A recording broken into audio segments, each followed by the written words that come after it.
Cake ഉണ്ടാക്കാൻ ഇഷ്ടമുള്ള ഒരുപാട് ആൾക്കാരുണ്ടാവും, പക്ഷേ ഉണ്ടാക്കാൻ അറിയില്ല. അതുപോലെ തന്നെ നമ്മളെ പിള്ളേരൊക്കെ നമ്മളങ്ങനെ കേക്കിന് വേണ്ടിയിട്ട് എപ്പോഴും ബുദ്ധിമുട്ടിക്കുമ്പോൾ വാങ്ങിച്ചു കൊടുക്കാനൊക്കെ ഭയങ്കര ബുദ്ധിമുട്ടാവും. നമുക്ക് എല്ലാ സമയവും ഒരുപോലെ ആയിരുന്നു വരില്ലല്ലോ. അപ്പോൾ വല്ല ബർത്ത്ഡേ അല്ല ആഘോഷങ്ങളൊക്കെ വരാൻ വേണ്ടിയിട്ടോ അതല്ലെങ്കിൽ കടയിൽ നിന്ന് ഒരു പീസ് വാങ്ങിക്കണമെങ്കിൽ തന്നെ 70 രൂപ 100 രൂപയുടെ അടുത്തൊക്കെ കൊടുക്കണം. ഇതാകുമ്പോൾ നമുക്ക് വീട്ടിൽ എങ്ങനെ നമുക്ക് ഉണ്ടാക്കിയെടുക്കുക എന്ന് ഞാൻ എൻ്റെ കൂട്ടുകാർക്ക് പറഞ്ഞു തരാം കേട്ടോ. അപ്പോൾ ഞാൻ പോയി പഠിച്ചതൊന്നുമല്ല, നമ്മൾ വീട്ടിൽ തന്നെ ഉണ്ടാക്കി യൂട്യൂബൊക്കെ നോക്കിയിട്ട് ചെയ്ത് തന്നെയാണ് കേട്ടോ. അപ്പോൾ നമുക്ക് മെഷറിംഗ് കപ്പിൻ്റെ ആവശ്യമൊന്നുമില്ല. ഇതുപോലെ ടീസ്പൂൺ തന്നെ നമുക്ക് മേടിക്കാൻ കിട്ടും. അതുപോലെ തന്നെ നമ്മൾ ഡപ്പകളൊക്കെ വാങ്ങിക്കുമ്പോൾ അതിൻ്റെ കൂടെ ടീസ്പൂണ്, ടേബിൾ ടീസ്പൂൺ എന്നൊക്കെ എഴുതിയിട്ട് 1/2 ടീസ്പൂണ് 1/4 ടീസ്പൂണൊക്കെ കിട്ടും. അപ്പോൾ അതിലത്തെ ടേബിൾ ടീസ്പൂണാണ് നമ്മൾ എടുക്കേണ്ടത്. അപ്പോൾ ഒരു കോഴിമുട്ടയ്ക്കുള്ള അളവിനാണെങ്കിൽ 8 ടേബിൾ ടീസ്പൂൺ മൊത്തം വേണം. 4 ടേബിൾ ടീസ്പൂൺ മൈദയും 4 ടേബിൾ ടീസ്പൂൺ കൊക്കോ പൗഡറും. ഡാർക്ക് കൊക്കോ പൗഡർ ആണെങ്കിൽ 3 ടേബിൾ ടീസ്പൂൺ എടുത്താൽ മതിട്ടാ, നല്ല റിച്ച് ചോക്ലേറ്റ് കേക്കിനാവുമ്പോൾ. അപ്പോൾ അതാ നമ്മൾ ലെവൽ ചെയ്തിട്ട് എടുക്കണം. ഇതുപോലെ ഇപ്പോൾ ഞാനിവിടെ സ്ലോ ആക്കിയിട്ട് കാണിക്കുന്നുണ്ടല്ലോ, സ്പൂണിലായാലും കപ്പിലാണെങ്കിലും ഒക്കെ മൈദ എടുക്കുമ്പോൾ ഇതുപോലെ അമർത്തി കൊടുത്തിട്ട് നമ്മൾ ഒരിക്കലും മൈദ എടുക്കരുത്, മാവ് എടുക്കരുത്, ബേക്കിംഗ് പൗഡറോ ബേക്കിംഗ് സോഡയോ ഒന്നും അങ്ങനെ എടുക്കരുത്. നമ്മൾ ഇട്ട് കൊടുത്തിട്ട് ലെവൽ ചെയ്തിട്ട് എടുക്കുക. ഇതുപോലെ തിക്കി നിറച്ച് എടുക്കുമ്പോൾ അളവ് തെറ്റിപ്പോവും. അതുകൊണ്ട് തന്നെ നമ്മളിതാ ഒരു സ്പൂൺ കൊണ്ടോ കയ്യിൽ കൊണ്ടോ ഇതുപോലെ നമ്മൾ എടുക്കുന്ന ടേബിൾ ടീസ്പൂണിലേക്ക് അതല്ലെങ്കിൽ കപ്പിലേക്ക് കോരി ഇട്ട് കൊടുത്തിട്ട് ഇതുപോലെ ഒപ്പാക്കിയെടുക്കുക. അങ്ങനെ നമ്മൾ 4 ടേബിൾ ടീസ്പൂണ് മൈദയും 4 ടേബിൾ ടീസ്പൂണ് കൊക്കോ പൗഡറും. പക്ഷേ ഞാനിവിടെ ഡാർക്ക് കൊക്കോ പൗഡർ ആയതുകൊണ്ട് 5 ടേബിൾ ടീസ്പൂണ് മൈദയും 5 ടേബിൾ ടീസ്പൂണ് മൈദയും ബാക്കി 3 ടേബിൾ ടീസ്പൂണ് കൊക്കോ പൗഡറുമാണ് എടുക്കുന്നത്. അപ്പോൾ ഇതാ ഇപ്പം 3 ടേബിൾ ടീസ്പൂൺ എടുത്തിട്ടുണ്ട്. അപ്പോൾ എടുത്തുകൊണ്ടിരിക്കുമ്പോഴാണ് എനിക്ക് തോന്നിയത് ഡാർക്കല്ലേ, അപ്പോൾ അതുകൊണ്ട് നമുക്ക് 3 ടേബിൾ ടീസ്പൂണ് മതിയെന്ന്. അപ്പോൾ എപ്പോഴും അതെ നമ്മൾ എടുക്കുമ്പോൾ നമ്മൾ അരിക്കാൻ എടുക്കുന്ന പാത്രമായാലും അരിപ്പാണെങ്കിലും ടീസ്പൂണാണെങ്കിലും മുട്ട ബീറ്റ് ചെയ്യാൻ എടുക്കുന്ന പാത്രം വിസ്ക് ഒക്കെ നനവില്ലാതെ ഉണങ്ങിയിരിക്കണം. നനവുണ്ടെങ്കിൽ നമ്മൾക്കിത് ശരിയായിട്ട് കിട്ടില്ല കേട്ടോ. പിന്നെ നിങ്ങൾക്ക് എൻ്റെ വീഡിയോ കണ്ടിട്ട് ഇഷ്ടപ്പെടുകയാണെങ്കിൽ ഒന്ന് സപ്പോർട്ട് ചെയ്യുക, ഒന്ന് ലൈക്ക് ചെയ്യുക, സബ്സ്ക്രൈബ് ചെയ്യുക. കഴിയുമെങ്കിൽ ഒന്ന് അറിയാത്തവർക്ക് അറിയാം, മിക്കവാറും ആൾക്കാർക്ക് അറിയും, അറിയാത്തവർക്ക് നിങ്ങളിൽ ഫാമിലിക്ക് ആർക്കെങ്കിലും അത് അറിയില്ല എന്ന് തോന്നുകയാണെങ്കിൽ ഒന്ന് ഷെയർ ചെയ്ത് കൊടുക്കുക. എന്തായാലും നിങ്ങൾക്കിത് ഉണ്ടാക്കിയെടുക്കാനൊക്കെ കുറേ സാധനം ഉണ്ടാക്കിയിട്ട് വേസ്റ്റ് ആയിട്ട് പോവില്ലേ എന്നൊന്നും ചിന്തിക്കണ്ട. കാരണം ഒരു കോഴിമുട്ടയ്ക്ക് ഫ്ലോപ്പായി പോയാലും നമുക്ക് അടുത്തത് ഉണ്ടാക്കി നോക്കാമല്ലോ. അത്രയും കുറഞ്ഞ അളവിലാണ് നിങ്ങൾക്കിത് കാണിച്ചു തരുന്നത്. അതുപോലെ തന്നെ ഇത് നമ്മളെ ചെറിയ പേപ്പറിൻ്റെ കപ്പ് കിട്ടുമല്ലോ കേക്കിൻ്റെ, അങ്ങനത്തെ കപ്പ് ആണെങ്കിൽ ഒരു 5 or 6 ഉണ്ടാക്കുക. അതെല്ലാം നമുക്ക് ചെറിയൊരു കറിപ്പാത്രം പോലത്തെ പാത്രത്തിലാണെങ്കിൽ അതിലാണെങ്കിലും നമുക്ക് ഉണ്ടാക്കിയെടുക്കാം കേട്ടോ. ഇനി ഇതിലേക്ക് ബേക്കിംഗ് സോഡ, അതിപ്പോൾ ഇതൊരു 1/4 ടീസ്പൂണാണ്. ഈ പച്ച ടീസ്പൂണ് 1/4 ടീസ്പൂണാണ്. ഇത് 1/4 ടീസ്പൂണിൻ്റെ താഴേക്കായിട്ടാണ് ഞാൻ എടുത്തിട്ടുള്ളത്. നമുക്ക് 4 കോഴിമുട്ടയിലേക്ക് ഈ 1/4 ടീസ്പൂൺ ബേക്കിംഗ് സോഡയുടെ ആവശ്യമുള്ളൂ. അപ്പോൾ നമുക്ക് ഒരെണ്ണത്തിലേക്ക് എന്ന് പറഞ്ഞാൽ അതിൻ്റെ 4 ഭാഗമല്ലേ വേണ്ടോ. പിന്നെ ബേക്കിംഗ് പൗഡർ അത് 1/4 ടീസ്പൂണ്, ബേക്കിംഗ് പൗഡർ 1/4 ടീസ്പൂണ്. 4 കോഴിമുട്ടയൊക്കെ ആകുമ്പോൾ 1 ടീസ്പൂണ്. അപ്പോൾ നമുക്ക് 1/4 ടീസ്പൂണാണ് ഈ ഒരു കോഴിമുട്ടയ്ക്ക് ആവശ്യമുള്ളൂ കേട്ടോ. പിന്നെ ഒരു നുള്ളു ഉപ്പ്, ഇതും കൂടെ ചേർത്തിട്ട് ഇതിനെ നമുക്കൊരു 2 പ്രാവശ്യം അരിച്ചെടുക്കണം. അരിച്ചിട്ട് ആദ്യം സൈഡിലോട്ട് മാറ്റി വെക്കുക. ഇതിങ്ങനെ ചെയ്തതിന് ശേഷം മാത്രം നിങ്ങൾ കോഴിമുട്ട ബീറ്റ് ചെയ്യാൻ നിൽക്കാൻ പാടുള്ളൂ കേട്ടോ. എങ്കിലാണ് കാര്യങ്ങളൊക്കെ നമുക്ക് ഒപ്പമായിട്ട് കൊണ്ടുപോകാൻ പറ്റുള്ളൂ. നിങ്ങൾ വിചാരിക്കുന്നുണ്ടാവും ഈ ഒരു വീഡിയോ ഒത്തിരി ലെങ്ത്തായി പോകുന്നുണ്ടോയെന്ന്. എനിക്കും തോന്നുന്നുണ്ട്. പക്ഷേ ഇത് നിങ്ങൾക്ക് മനസ്സിലാവണം. ഇതിൽ നിന്ന് ഞാൻ മറ്റൊന്നും സ്കിപ്പ് ചെയ്ത് കളയാണ്ടാണ് ഞാൻ നിങ്ങൾക്ക് പറഞ്ഞു തരുന്നത്. അപ്പോൾ അതിൻ്റെ ഓരോ ടീസ്പൂൺ എടുക്കുമ്പോഴും അത് ലെവൽ ചെയ്യുമ്പോഴും ഒരു നുള്ളു ഉപ്പിടുന്നത് വരെ നമുക്ക് മനസ്സിലാവുന്ന രീതിയിലാണ് ഇവിടെ കാണിക്കുന്നത്. അല്ലാതെ കട്ട് ചെയ്തിട്ടൊന്നുമല്ല കേട്ടോ കാണിക്കുന്നത്. അപ്പോൾ വീണ്ടും പറയണത് സ്കിപ്പ് ചെയ്യുന്നത് കൊണ്ടല്ല, സ്കിപ്പ് ചെയ്യാതെ തന്നെ നിങ്ങൾ ഈ ഒരു വീഡിയോ കാണാൻ ശ്രമിക്കുക കേട്ടോ.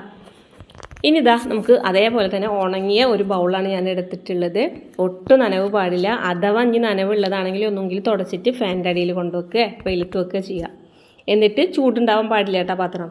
അതിലോട്ട് ഒരൊറ്റ കോഴിമുട്ട ഞാൻ പൊട്ടിച്ചൊഴിച്ചിട്ടുണ്ട്. മുട്ടത്തുണ്ട് പെടാതെ ശ്രദ്ധിക്കുക. ഇതിലേക്ക് 1/4 ടീസ്പൂണാണ് വാനില എസൻസ് ചേർത്ത് കൊടുക്കുന്നത്. അപ്പോൾ 4 കോഴിമുട്ടക്ക് ആകുമ്പോൾ 1 കിലോനാണ് വരിക കേട്ടോ. ഇതൊരു 1/4 കിലോനൊക്കെ ഉണ്ടാവും.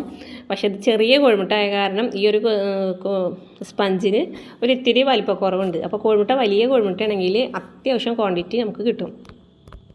ഇനി ആദ്യം തന്നെ ഈ ഒരു വാനില എസൻസും നമ്മുടെ കോഴിമുട്ടയും കൂടെ ഒന്ന് ബീറ്റ് ചെയ്യാം. ഇനി പഞ്ചസാര നമുക്ക് ചിലവർക്ക് നല്ല മധുരം ഇഷ്ടമുണ്ടാവും. നല്ല മധുരം ഇഷ്ടമുള്ളവർക്കാണെങ്കിൽ 4 ടേബിൾ ടീസ്പൂൺ ഇതേ ടേബിൾ സ്പൂണ് ഞാൻ എടുക്കുന്നത്. 4 ടേബിൾ ടീസ്പൂണ് പൊടിച്ച പഞ്ചസാര, പൊടിക്കാത്താണെങ്കിൽ 3 ടേബിൾ ടീസ്പൂൺ മതി. അത് നല്ല മധുരം ഇഷ്ടമുള്ളവർക്ക് കേട്ടോ. അതല്ല ഒത്തിരി മധുരം കുറച്ചിട്ട് നമുക്കൊരു നോർമൽ ടൈപ്പിൽ കഴിക്കുക എന്നുണ്ടെങ്കിൽ 1 സ്പൂൺ കുറച്ചിട്ട് ഇട്ട് കൊടുത്താൽ മതി. അപ്പോൾ ഞാനിതാ ഈ ഇതിലേക്ക് 4 സ്പൂണാണ് ടേബിൾ ടീസ്പൂണാണ് ഇട്ട് കൊടുക്കുന്നത്. തെറ്റി പോകുന്നത് കേട്ടോ, സ്പൂൺ എന്ന് പറയുന്നത്. 4 ടേബിൾ ടീസ്പൂണ് നമ്മുടെ പൊടിച്ച പഞ്ചസാര ഞാൻ പൊടിച്ച് വെച്ചതാണ്. പെട്ടെന്നൊക്കെ വരുമ്പോൾ ഇത് പഞ്ചസാര കലങ്ങി കിട്ടാൻ പ്രയാസമാവണ കാരണം പെട്ടെന്നൊക്കെ ഓർഡർ വരുമ്പോൾ ഞാൻ ഉണ്ടാക്കി വീട്ടിൽ വെക്കാറില്ല. പെട്ടെന്ന് ഇതുപോലെ സ്കൂൾ കുട്ടികൾ, കോളേജ് കുട്ടികളൊക്കെ മിക്കവാറും അവർ ഈ ചെറിയ പാർട്ടിക്കൊക്കെയാണ് കൂടുതലായിട്ട് വാങ്ങിക്കാറ്. കാരണം തൊട്ടടുത്ത വീട്ടിലൊക്കെ കേക്ക് ഉണ്ടാക്കുന്ന ആൾക്കാരാണ്.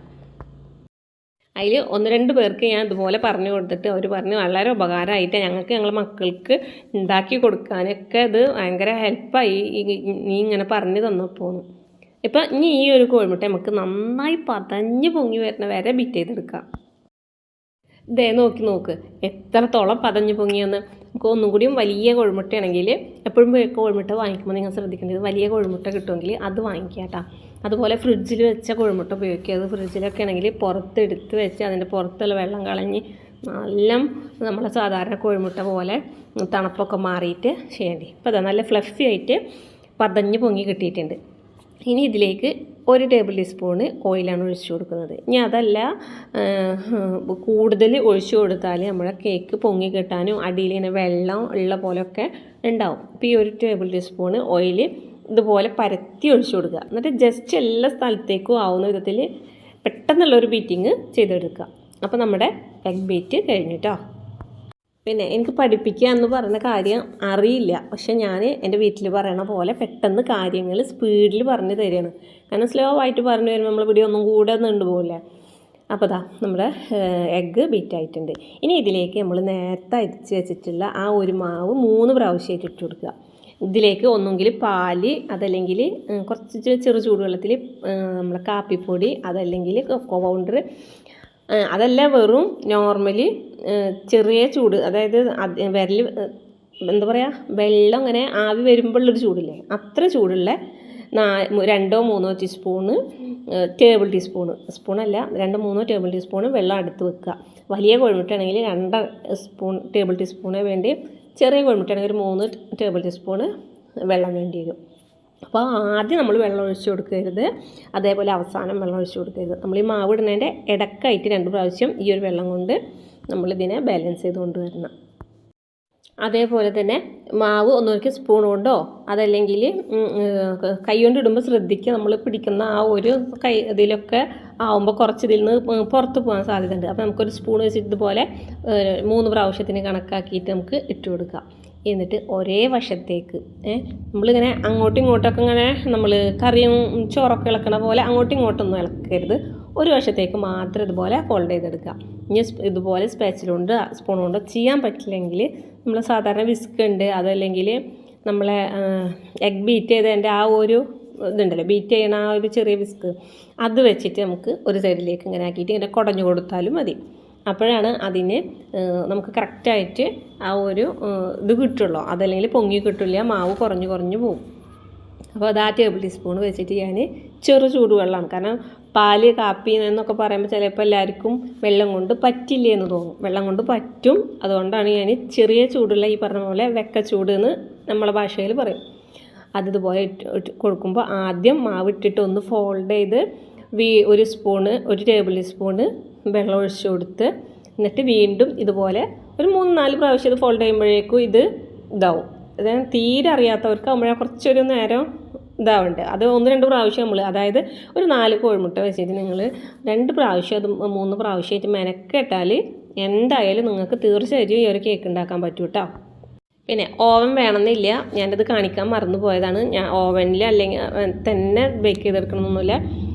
നമ്മൾ അലൂമിനിയത്തിൻ്റെ പാത്രം, അതല്ലെങ്കിൽ ഇഡ്ഡലി ചെമ്പില്ലാത്ത വീടുണ്ടാവില്ലല്ലോ, ആ ഇഡ്ഡലി ചെമ്പിൻ്റെ മേലത്തെ ആ അരിപ്പ പോലുള്ള ആ ഒരു തട്ട് വെച്ചിട്ട് ഈ ഒരു ചെമ്പ് നന്നായി ചൂടാക്കുക. ചൂടായി വരുമ്പോൾ നമ്മൾ അതിൻ്റെ പരമാവധി തീ കുറച്ച് വെച്ചിട്ട് അതിൻ്റെ മുകളിൽ ഇതൊന്ന് നമുക്ക് ഒരു കോഴിമുട്ട ആയതുകൊണ്ട് 20 മിനിറ്റ് കൊണ്ട് നമുക്കിത് കുക്കായി കിട്ടിയിട്ടുണ്ട് കേട്ടോ. അതുപോലെ തന്നെ പഠിക്കുന്ന ആൾക്കാർക്ക് തോന്നും, ഇതിന് വേണ്ടിയിട്ട് ഞാൻ ബീറ്റർ മേടിക്കണ്ടേ, 12,500 രൂപ കുറഞ്ഞത് കൊടുക്കേണ്ടതെന്ന്. ഇല്ല, 400-500 രൂപ കൊടുത്താൽ ഒരു ബീറ്റർ നിങ്ങൾക്ക് എന്തായാലും 1 വർഷം വരെ ഉപയോഗിക്കാൻ പറ്റും. ഞാൻ ഇടയ്ക്കിടയ്ക്ക് കേക്ക് ഉണ്ടാക്കി കൊടുക്കുന്ന ആളാണ്. എൻ്റെ വലിയ ഇതിൽ എന്താ പറയുക, ഹാൻഡ് ബീറ്റർ ഉണ്ടല്ലോ, സ്റ്റാൻഡ് മിക്സറിൽ ഈ ഒരു കോഴിമുട്ട പറ്റില്ലല്ലോ. 2 കോഴിമുട്ട 1/2 കിലോൻ്റെ ഒക്കെ വരുമ്പോൾ സ്റ്റാൻഡ് മിക്സറിൽ കലങ്ങി കിട്ടാൻ പണിയാണ്. അതുകൊണ്ട് ഞാൻ എൻ്റെ കയ്യിലുണ്ടായിരുന്ന ആദ്യത്തെ ബീറ്റർ നാശമായപ്പോൾ ഒരു 500 രൂപയുടെ ഒന്ന് മേടിച്ചിട്ട് ഇപ്പോൾ 1 വർഷം കഴിയാറായി. ഇതുവരെ ഒരു കേടുമില്ല കേട്ടോ. ഇപ്പോൾ ഞാൻ ബേക്ക് ചെയ്യാൻ എടുത്തിട്ടുള്ളത് വളരെ ചെറിയ, അതായത് 75 രൂപ മാത്രം ഈ ഒരു അലൂമിനിയത്തിൻ്റെ ഈ ഒരു പാത്രത്തിനുള്ള കേക്കിൻ്റെ ഏറ്റവും ചെറിയ കേക്ക് ഉണ്ടാക്കുന്നതാണ് കേട്ടോ. ഞങ്ങളിവിടെ 75 ഉള്ള 60-50 രൂപക്കൊക്കെ കിട്ടുന്നുണ്ട് എന്ന് പറയുന്നുണ്ട്. അപ്പോൾ അതിൽ ഒരു തരി, അതായത് ഒരു വിരലിൽ കുറേ ഓയിൽ സ്പ്രെഡ് ചെയ്ത് ഒരു വിരലിൽ ലേശം എടുത്തിട്ട് ജസ്റ്റ് ഒരു സ്പ്രെഡ് ചെയ്ത് കൊടുക്കുക. എന്നിട്ട് അതിലാണ് നമ്മൾ ഈ ഒരു കേക്ക് ബാറ്റർ ഒഴിച്ചു കൊടുക്കുന്നത്. അതേപോലെ തന്നെ ഈ ഒരു ഓയിലിന് പകരം നമുക്ക് ബട്ടർ പേപ്പർ ഈ പാത്രത്തിൻ്റെ അളവിൽ മുറിച്ചിട്ട് വെച്ച് കൊടുക്കണമെങ്കിൽ അങ്ങനെ ചെയ്താലും മതി കേട്ടോ. ഇനി നമുക്ക് 20 മിനിറ്റിന് ശേഷം നമുക്ക് ഈ ഒരു കേക്ക് എങ്ങനെ ബേക്ക് ചെയ്ത് കിട്ടിയിട്ടുള്ളതെന്ന് കാണിച്ചു തരാം കേട്ടോ. പിന്നെ ഈ കേക്കിൻ്റെ ബാറ്റർ ഇതിൽ ഒഴിച്ച് കഴിഞ്ഞാൽ ചെയ്യേണ്ട ഒരു പണി മറക്കരുത്, ഇതുപോലെ ഒരു 3-4 പ്രാവശ്യം ടാപ്പ് ചെയ്ത് കൊടുക്കുക. അതിന് ശേഷം മാത്രം ബേക്ക് ചെയ്യാൻ വെക്കുക കേട്ടോ. 20 മിനിറ്റിന് ശേഷം ഞാൻ തുറന്ന് നോക്കി. നമ്മൾ കൂടുതൽ ഉണ്ടാക്കുകയാണെങ്കിൽ ഒരു 15-20 മിനിറ്റിന് ശേഷം തന്നെ തുറന്ന് നോക്കാൻ പാടുള്ളൂ. എന്നിട്ടൊരു ഇതുപോലെ ഇതില്ലേ പപ്പടക്കോലോ എന്തെങ്കിലും ഒരു കത്തിൻ്റെ തുമ്പ് വെച്ചിട്ട് ഇതുപോലെ കുത്തി നോക്കുക. അപ്പോൾ ഒട്ടിപ്പിടിക്കണില്ല എന്ന് കണ്ടാലും അതുപോലെ തന്നെ സൈഡൊന്നും നമുക്കിങ്ങനെ വിട്ട് വരുന്നുണ്ടാന്ന് നോക്കിയാലും മനസ്സിലാവും. അപ്പോൾ അതാ പുറത്തെടുത്ത് വെച്ച് ഇനി ഇത് ചൂടാറി കഴിഞ്ഞാൽ ഇതുപോലെ കമിഴ്ത്തിയാൽ നമുക്കൊന്നുമെങ്കിൽ ഇതുപോലെ തട്ടിക്കൊടുത്താൽ ഇങ്ങനെ കമിഴ്ത്തിയാൽ വേഗം തിരിച്ച് കിട്ടും. അതല്ലെങ്കിൽ ചുറ്റുഭാഗം ഒരു കത്തിയുടെ തുമ്പ് വെച്ചിട്ടോ സ്പാച്ചിൽ വെച്ചിട്ടോ സൈഡൊന്ന് വിടുത്തി കൊടുത്താൽ മതി. അപ്പോൾ അത് നല്ല സോഫ്റ്റാണ്, വളരെ സോഫ്റ്റുള്ള കേക്കാണ്. ഇനി ഇതിൽ അതിനെ എത്ര മൂന്ന് കേക്ക് ഉണ്ടാക്കിയിട്ടുണ്ടെങ്കിൽ നിങ്ങൾക്ക് ഐസിങ് ചെയ്ത് പഠിക്കാനും പറ്റും. അത് പിന്നെ ഈ ഒരു വീഡിയോ നിങ്ങൾ കണ്ടിട്ട് ഇഷ്ടപ്പെടുകയാണെങ്കിൽ എന്തെങ്കിലും ഞാൻ പറഞ്ഞതിൽ ഏറ്റക്കുറച്ചിൽ ഉണ്ടെങ്കിലും നിങ്ങൾ പറയുകയാണെങ്കിൽ ഞാൻ നിങ്ങൾക്ക് പറഞ്ഞുതരാം. അപ്പോൾ എൻ്റെ കൊച്ചനുജത്തിമാർക്ക് ഇത് ഉപകാരപ്പെടുമെന്നുള്ള ഉറച്ച വിശ്വാസം എനിക്കുണ്ട്. ഈ ഒരു ചെറിയ ഒരു കോഴിമുട്ടയുടെ ചിലവല്ലേ നിങ്ങൾക്ക് വരുന്നുള്ളൂ. അപ്പോൾ ഇൻഷാ അല്ലാഹ് വീണ്ടും മറ്റൊരു വീഡിയോയുമായി വരുന്നവരെ നിങ്ങളെല്ലാവരും സപ്പോർട്ട് എനിക്ക് ഉണ്ടായിരിക്കണം. അപ്പോൾ ലൈക്ക് ചെയ്യുക, ഷെയർ ചെയ്യുക, സബ്സ്ക്രൈബ് ചെയ്യുക. ഷെയർ ഇഷ്ടമുണ്ടെങ്കിൽ ചെയ്താൽ മതി, സബ്സ്ക്രൈബ് മറക്കാതെ ചെയ്യുക കേട്ടോ. പിന്നെ ഒരു കാര്യം കൂടി ഞാൻ മറന്നു പോയിട്ടുണ്ട് പറയാൻ. മറ്റുള്ളവർ കേക്ക് ഉണ്ടാക്കുമ്പോൾ ഞാനും ഇതുപോലെ ആഗ്രഹിച്ചിരുന്ന കാര്യമാണ്. അപ്പോൾ അതുകൊണ്ട് നിങ്ങൾക്കും ആഗ്രഹം ഉണ്ടെങ്കിൽ ഒന്ന് ചെയ്ത് നോക്കുക കേട്ടോ.